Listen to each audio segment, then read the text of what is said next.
future of the Republican Party. And the thing that I gathered from JD, it seems like he's going to be the pit bull at this moment, right? Because Trump has taken this tempered tone. He's trying to be magnanimous.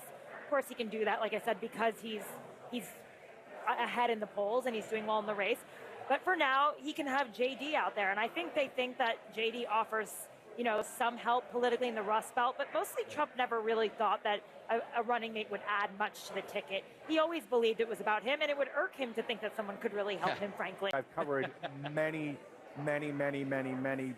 presidential campaigns. Many. You look still great. A lot of manys. I have never, but I've never seen an auditioning process like this where the folks who were interested in becoming vice president were so public about it, and they wanted to talk about it. It was The Apprentice. It really was. And he dragged it out because he loves the art of the tease, and he really didn't know until the last minute, because we were in contact with the aides, and they would say, okay, he's down to 2 or 3. It's Burgum, it's Rubio, it's JD, and we kind of had an idea that it was going to be JD. Well, what pushed it over?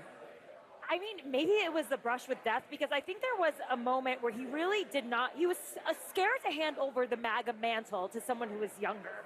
He didn't want to hand over what he created at first. And then I think there was a lot of lobbying by his son, Donald Trump Jr., a lot of butt kissing from J.D. Vance, Tucker Carlson making a lot of phone calls, Rupert Murdoch saying basically he wanted anyone but J.D. Vance, which does not help in Trump's world, because Trump he's not happy with Rupert Murdoch.